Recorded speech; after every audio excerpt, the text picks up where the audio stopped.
Today in Apple News, Bendgate, good news for Apple, and some bad news. I'm Skylar. Let's get started. So, a new Bendgate. Bendgate strikes back, Return of the Bendgate Menace, Attack of the Bendgate, or Revenge of the Bendgate. Whatever you want to call it. I call it Bendgate, an Apple story.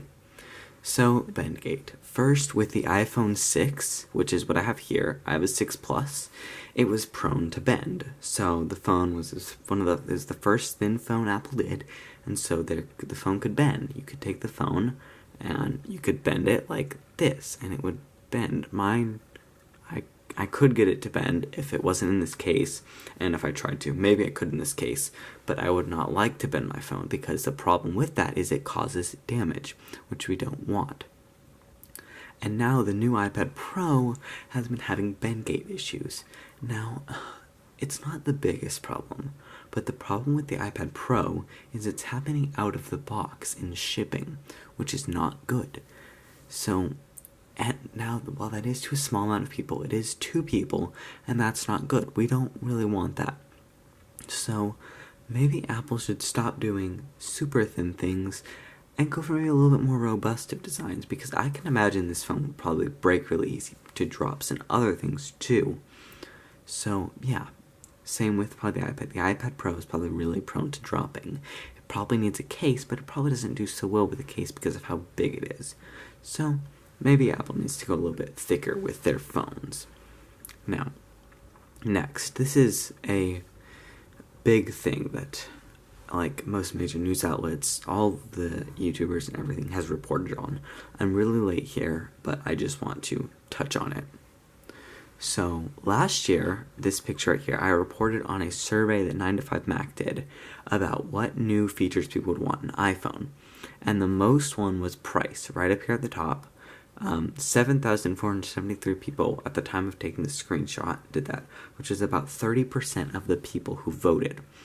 So, lower cost iPhone is a big thing that people want Apple to change. So, a while ago, a few days ago or something, on January 2nd, Apple released this letter to investors. It's a press release, essentially, and it says a few things. So, it includes updated estimates for first quarter of 2019, which is the first 3 months of 2019. So, last year they released estimates, which were originally $89 to $93 billion in revenue. Now, though, they're changing that to approximately $84 billion. The issue is this is making investors not too happy, so they're selling Apple stock and they're doing lots of things. And so they cite some reasons for this. The timing of phone launches. So mostly I think they're talking about the XR releasing a month after the XS, which I guess didn't go so well for them, and also when they released the X. And they also talk about issues with iPhone sales.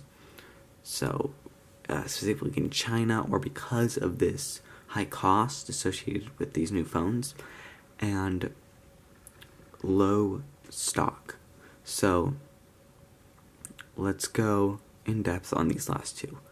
So, the first one I'm going to talk about is low stock, and this is talking about how much stuff they had in like their warehouse.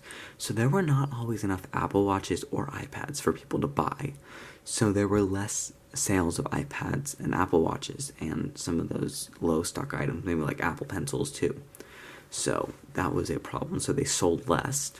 Now also just iPhone sales. This has to do with, as they say, economic problems in China, which specifically talk about like the trade war and things like that are going on, the political issues right now between the US and China. And so Apple also didn't talk about directly, but the high price of iPhones is definitely probably a issue here. Now, what does this all mean? So, mainstream media is portraying this as the end of Apple. And because Apple stocks have fallen a lot, they are having not the great things going on right now.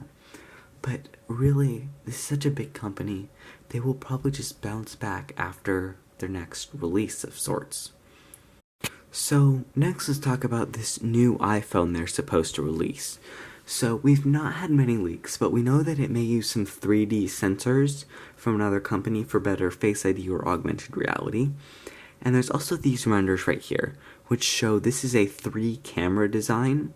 So let me turn up the brightness a little bit so it can be seen better. But this is a 3-camera design, which uses these 3 cameras right here and a flash module in a square. So this right here is from OnLeaks and Digit, which is a thing in India.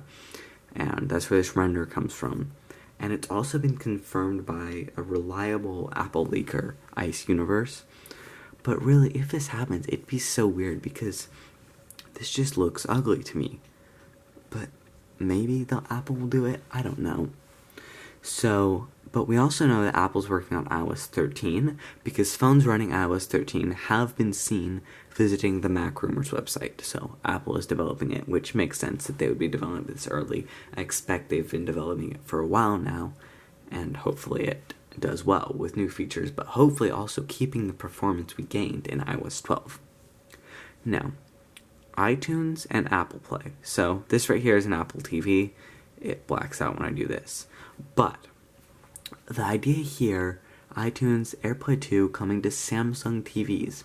This means iTunes movies, TV shows will be able to be watched on Samsung TVs in the future 2019 and with a software update from 2018, last year's. So things like music, video, pictures can all be streamed from the iPhones to Samsung TVs. AirPlay 2. So kind of like you would get on an Apple TV and like you would get with a Bluetooth speaker or something. So this is really interesting because Apple seems to be expanding their services to more third-party hardware and software, kind of like the Echo Dot and all the Echoes now have they'll have Apple Music capability, which is really interesting, and now they're putting this on Samsung TVs. They seem to be kind of changing a little bit to adapt to maybe the things that happened with the issue with that letter that we saw.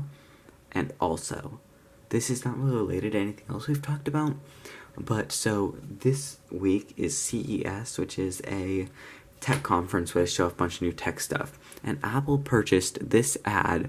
It's huge. It's on a hotel. So if we zoom in, we can see it says, what happens on your iPhone stays on your iPhone. And it has a link to Apple's privacy page.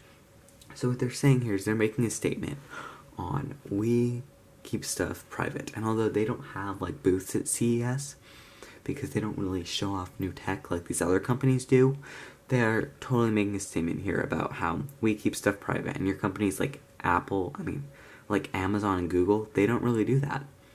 So they're showing us that they're trying to show people iPhones, they deal with privacy. They're trying to recover from what happened. And their stock, yes, it is rising back up, but it has not reached what it was on January 1st or even close to what it was before December when it was at its all-time high, and it's just fallen since then. So, yeah. I'm not sure what Apple's going to do, but we will find out whatever they do. I'm Scout. Thanks for watching.